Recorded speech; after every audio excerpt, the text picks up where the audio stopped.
The glass shattered before anyone could breathe. Dante Kwan's hand hadn't moved. He hadn't raised his voice. He had simply set his teacup down on the edge of the meeting table with 2 fingers, and the pressure alone had cracked it clean through. Tea spread slowly across the white marble like something bleeding out. Nobody moved. 12 men sat around that table. 12 men who had done things most people couldn't survive hearing about. And not one of them could look Dante Kwan in the eye right now. Say again, Dante said quietly. His head of operations, Min Jun, swallowed. The Busan shipment was intercepted. Jiang's people. I heard you the first time. Dante stood. He buttoned his jacket. He walked to the floor-to-ceiling window and looked out at Seoul, glittering, vast, indifferent. I asked you to say it again because I want you to hear how it sounds when you fail me twice in one sentence. The room was a hell breath. Fix it by morning, Dante said. All of you. Out! They left so fast the door barely had time to close. Min Jun was the last one out. He paused. Boss! Out, Min Jun. The door clicked shut. Dante stood at the window alone. Below him, Seoul pulsed with life. Restaurants full, streets bright, people laughing on corners. He watched it the way a man watches a film in a language he used to speak. 3 years ago, he would have been down there. 3 years ago, his brother Jay would have dragged him out by the collar and made him eat street tteokbokki at midnight like they were still university students. 3 years ago, he turned away from the window. If you are new here, welcome. And if you have been here before, you already know we do not do anything small on this channel. Drop in the comments where you are watching from right now, whether it's Lagos, London, Seoul, Accra, Toronto, anywhere. And if you have not subscribed yet, do it now. This story is going to need you paying attention from the very beginning. Let's go. Gloria Mensah had worked in the Kwan estate for 15 years. She knew every corridor, every silence, every danger. She knew which floorboard creaked outside the boss's study. She knew which guards drank too much coffee and got jumpy after midnight. She knew that when Dante's jaw was set a certain way, you cleared the room, and thank God you were not the reason for it. What she did not know how to handle was the phone call she received at 7 in the morning telling her that her daughter was at the front gate. Zara. Gloria said her daughter's name the way people say the name of a storm they weren't prepared for. Baby, you said next week. Annie Abina put more food in the car than I could eat alone, Mama. I had to come early. Zara, I'm already at the gate. The tall guard is staring at me. Should I wave? I'm going to wave. Gloria closed her eyes, said a short prayer in Chui, and went to get her daughter. Zara Mensah Kim stepped out of that cab like she had arrived at a family reunion, and not one of the most dangerous private estates in Seoul. She had her mother's cheekbones and her father's Korean eyes, and absolutely neither parent's sense of self-preservation. She was wearing a yellow dress, carrying a suitcase in one hand and a cooler bag in the other. AirPods and Afrobeats loud enough that the guards could faintly hear it. She saw her mother rushing across the courtyard, and her whole face broke open. Mama! Gloria grabbed her into a hug that lasted exactly 3 seconds before she pulled back and gripped Zara's arms. Listen to me. Listen carefully. You're going to take those earphones out. You're going to bring your voice down 3 levels. You're not going to make any jokes. I haven't said anything yet. I know your face, Zara. Your face is already making jokes.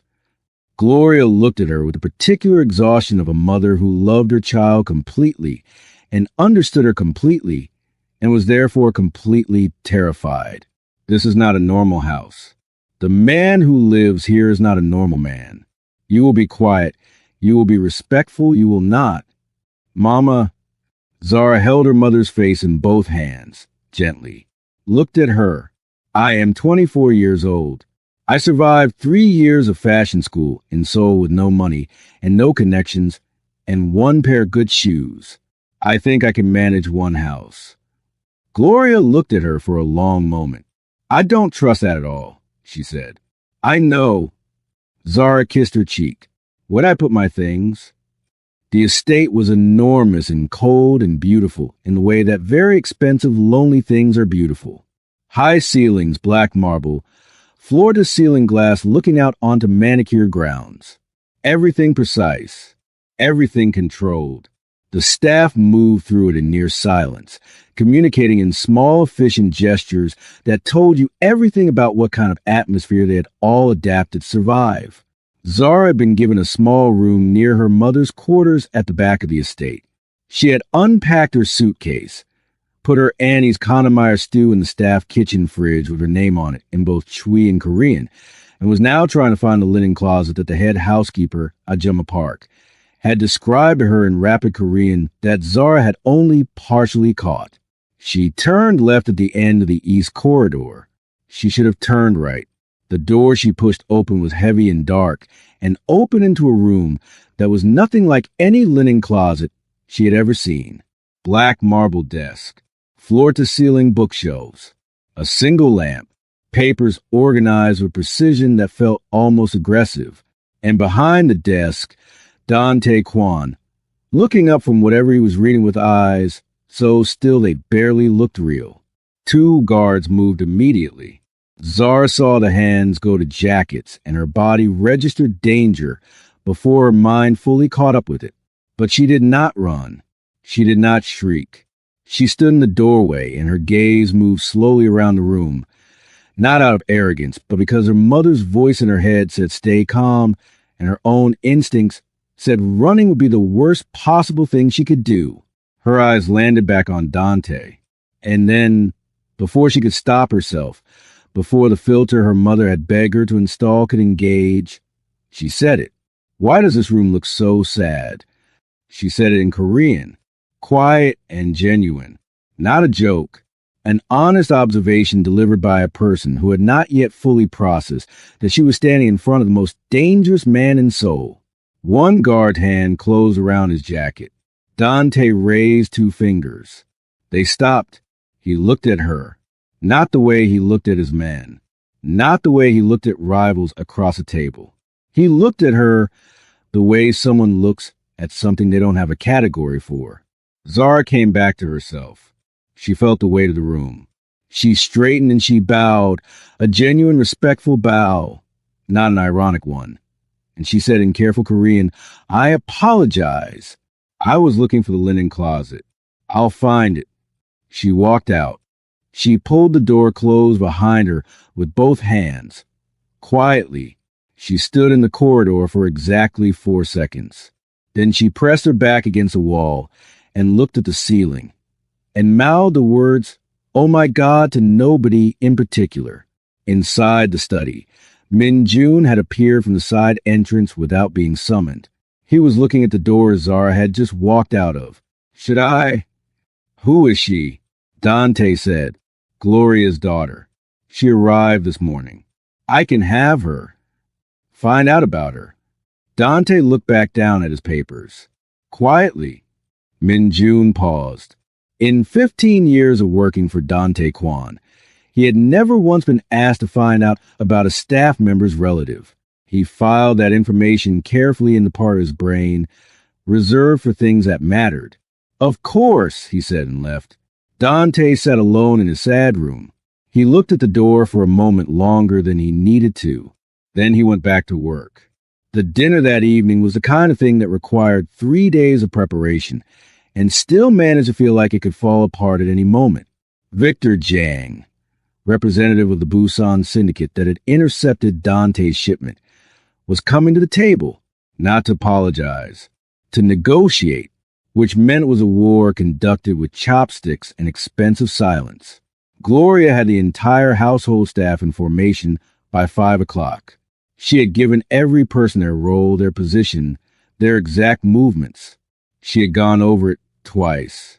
She pulled Zara aside for the third briefing. You serve from the left. You pour from the right. You do not speak. You do not make eye contact with the guests. You do not react to anything. Yes, Mama. You said. I'm saying it again. Gloria looked at her daughter with everything she felt but never said out loud. The fear, the love, the 15 years of careful survival that had kept them both breathing. Please, just tonight, just be invisible. Zara looked at her mother's face. Really looked at it. Okay, she said softly. I'll be invisible. She meant it completely. She almost managed it. Coming, the laugh, the aftermath, and the moment everything begins to shift. Comment below where you're watching from. I will be appreciating everyone in the comments and tell us. Are you already rooting for Zara? Dante sat at the head of the long table, composed as stone. To his left, Min Jun. To his right, two senior members of his organization who had been chosen specifically for their ability to sit through anything without their faces moving. Across the table, Victor Jang, 50, silver-haired, the kind of man who smiled with his mouth only, and three of his own men, all of them eating with the careful deliberateness of people measuring every moment. Korean formal dining protocol was being observed with surgical precision. Nobody poured their own drink. Dishes were offered before taken. The silence between sentences was respected like punctuation. This was not a meal. It was a negotiation conducted through etiquette, and every movement at that table carried weight. Zara understood this. She moved through it perfectly for 40 minutes, serving from the left, pouring from the right, eyes down, presence minimal. She was doing it. She was actually doing it.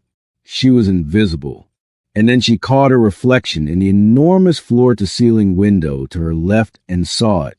A full piece of her Annie's Connemara stew, green, unmistakable, sitting on her left cheek. It had clearly been there since she'd tasted the food in the kitchen an hour ago. She had walked through the entire staff briefing with it on her face.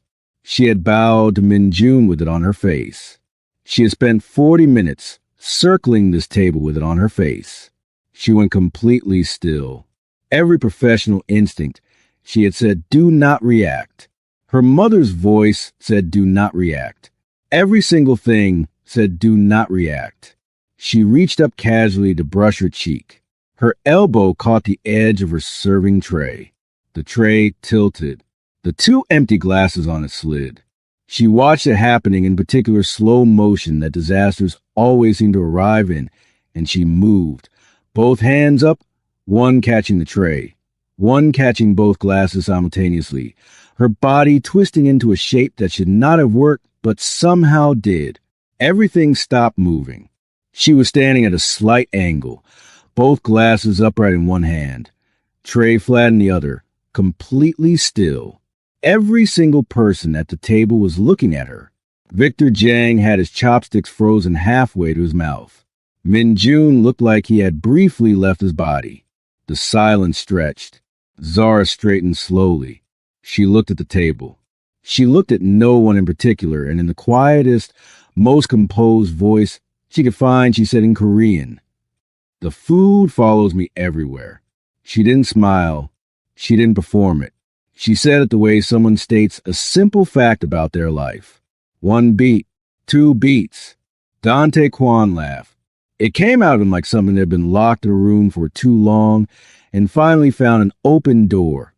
Short and sharp and completely real, his hand coming up almost immediately to cover his mouth, as if he could put it back. But it had already happened. It was already in the room. It changed the air pressure of the entire dinner. The table did not know what to do. Min Jun's chopsticks were still in the air. Victor Jang's eyes had gone very careful and very still in the way dangerous men's eyes do when they had just seen something useful. The other men exchanged the fastest glance in history. Dante's hand came down. His face was composed again in seconds. The laugh was over, but his ears, just at the tips, were faintly red. Zara bowed. She walked out of the dining room at a perfectly measured pace, the tray in both hands, glasses upright, back straight. She made it through the door. She made it 3 steps into the corridor. Then she stopped walking and stood there and said nothing for a very long time. The kitchen reacted like she had walked in carrying news of something historic. Ajumma Park grabbed both her hands.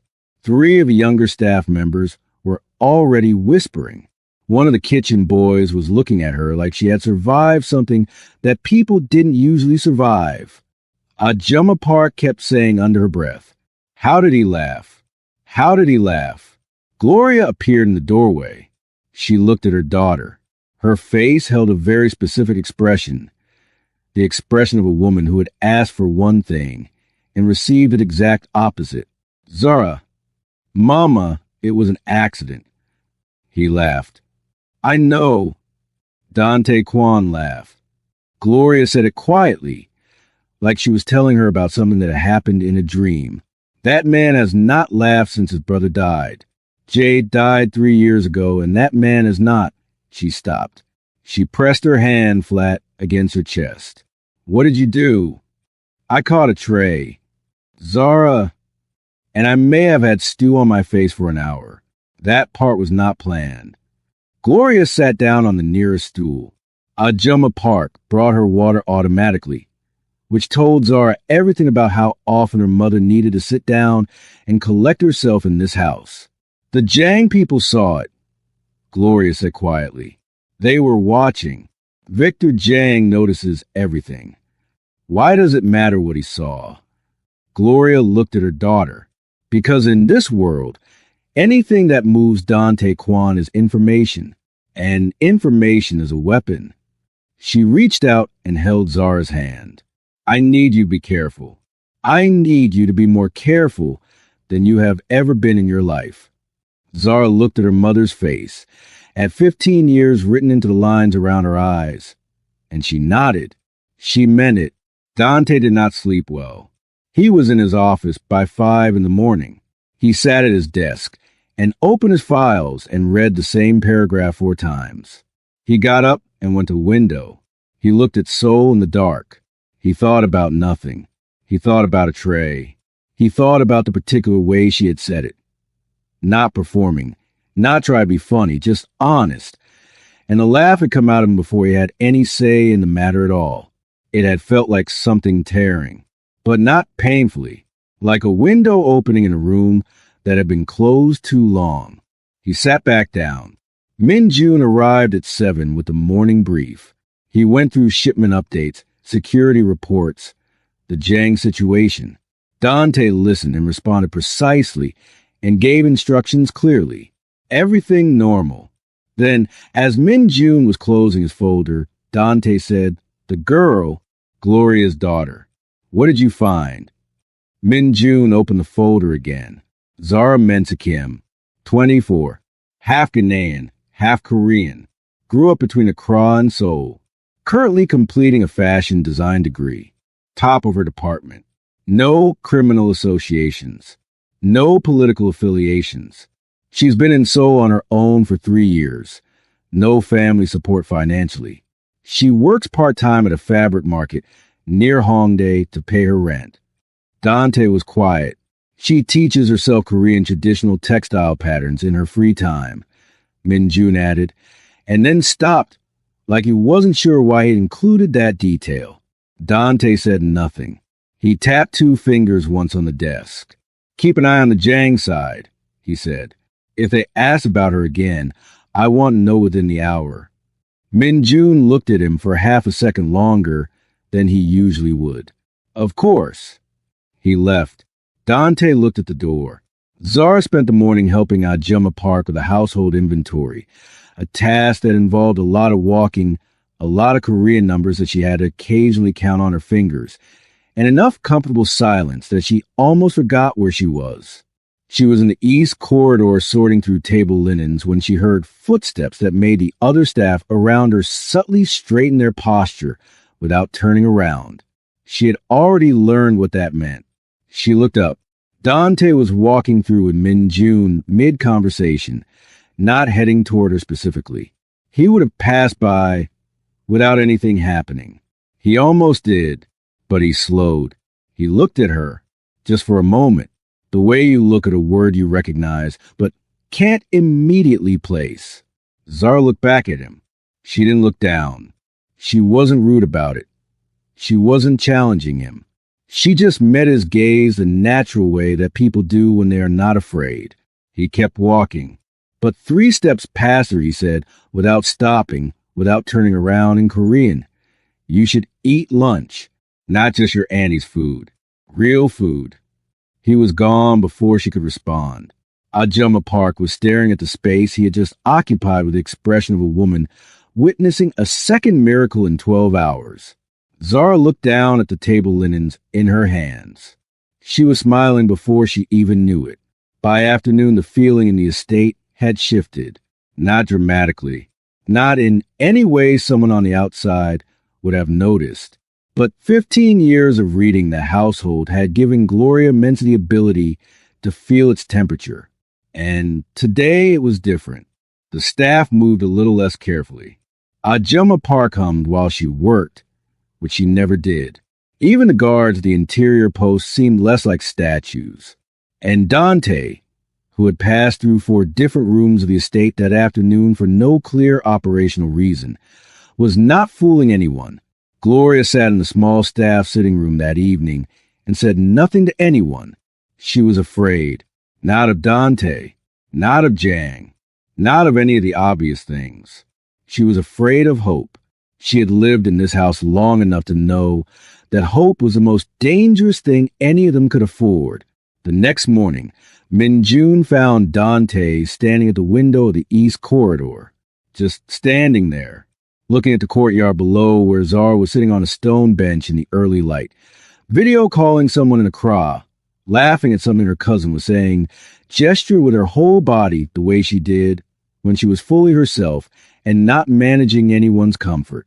Min Jun stood beside his boss. He looked at Zara. He looked at Dante.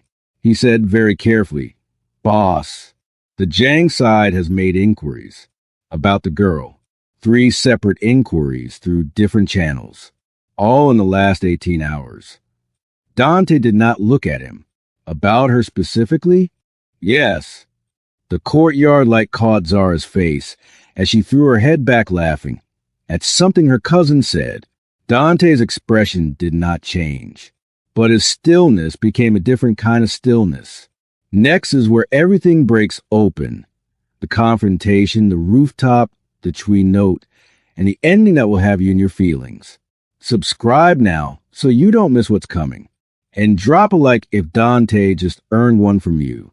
Dante summoned her formally. One of the interior guards knocked on the staff quarters door at noon and delivered the message in 3 words. "The boss. Study. Now." Gloria grabbed Zara's arm the second the guard left. "Don't say anything he doesn't ask you to say. Don't try to be funny. Don't." "Mama." Zara covered her mother's hand with both of hers. "I'll be okay." She walked through the estate and knocked on the study door and heard his voice say, "Enter," and she went in. He was standing this time, not sitting. The desk between them felt deliberate. "Sit," he said in Korean. She sat. He looked at her for a moment. Then in careful, measured Korean, he said, "You should make arrangements to stay somewhere else. A few weeks. I can provide an address. It will be comfortable." She looked at him. "Are you asking me or telling me?" A pause. "Asking." "Then my answer is no." She said it simply, without drama. "My mother is here. I don't leave without her. Your mother is not the concern." "Then what is?" He didn't answer immediately. In the silence, she read him. The set of his jaw, the slight tension around his eyes, the fact that he was standing and not sitting, which meant he was not as in control of this conversation as he wanted to be. He looked at her. In the soul night light, she could see his face more clearly than she had in the fluorescent precision of his estate. And he looked like a person, not a boss, not a threat, a person who was very tired and had been alone in that tiredness for a very long time. "You are the strangest person I have encountered in my life," he said. "I've been told." She looked at the plants. "I'll water them for you while I'm here. It's a small thing." He said nothing, but he didn't look away from her for a long time. The next morning, an envelope appeared in Zara's room. Inside, her outstanding university fees cleared. A deposit receipt for a small design studio space near Hongdae. A contact for a textile supplier who worked with emerging designers. No name. No note. She stared at it for a long time. Then she reached for her things and went looking. She found him in the courtyard with the morning light just beginning to come over the state walls, standing near the one outdoor plant that had made it down from the rooftop, a small stubborn green thing, in a clay pot that had no business being as alive as it was. "You can't clear my debt and disappear," she said. He looked at her. "I can. It's safer."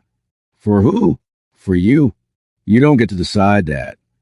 "Zara, there's a note," she said. Her voice had dropped. "In the envelope.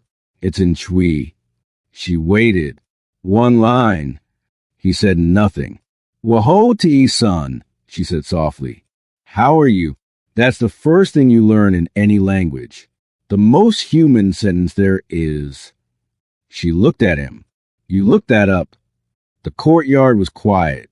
Morning birds. Distant city. "I wanted to ask you something you'd actually answer honestly," he said. Her throat tightened. His phone rang. Min June. She could see the name on the screen from where she stood. Dante looked at the phone. He looked at her. In his face, she saw it.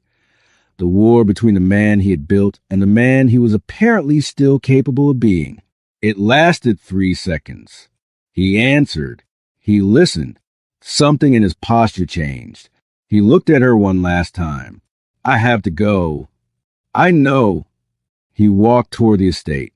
3 steps. He stopped, didn't turn. "Don't leave," he said quietly. She looked at his back, at the man standing in his own doorway like he was afraid to go further in either direction. "I'll water the plants," she said. He went inside. "You're trying to protect me," she said. Nothing on his face moved, which was its own kind of answer. Zara leaned forward slightly. "Mr. Kwan, I grew up watching my mother survive in this city alone. I watched her build something in this house for 15 years with nothing but discipline and dignity. I'm not leaving her in the middle of something she doesn't know is coming." She paused. "Whatever it is." Dante looked at her for a long time. "You're not afraid of me," he said finally. "No," she said. "I'm really not." "Why?" She thought about it honestly. "Because you haven't given me a reason to be. You've been strange and quiet, and you told me to eat lunch. That's not a man I'm afraid of. That's a man who doesn't know what to do with me." The silence that followed was the longest one yet. Then something moved at the corner of his mouth. Not a smile. Not quite. But something just beneath the surface of one. "Go," he said quietly. "Stay close to the estate today." She stood. She bowed. She walked to the door. With her hand on it, she paused, without turning around. "The plants on the rooftop terrace," she said. "Someone planted those with real care. This house doesn't feel like a place where plants get watered." She waited one beat. "I hope whoever planted them knew you noticed." She left. Behind her, Dante stood completely still for a full minute. Then he sat down. And for the first time in a very long time, he didn't pick up his files. It happened that evening. Jang's men came in during the shift change. A window of 4 minutes that should not have existed. 3 men, moving fast, knowing exactly where the blind spot was, knowing the layout. Someone had given them information. They didn't go for any of the things you'd expect. No safes, no files, no staff member with access to anything valuable. They went to the laundry corridor at the back of the estate, where Gloria would be at exactly that hour, because 15 years of routine was also 15 years of predictability. She turned around and found 3 of them in the doorway. They didn't touch her. They didn't need to. They took out a phone, took a photo of her face with the estate interior clearly visible behind her.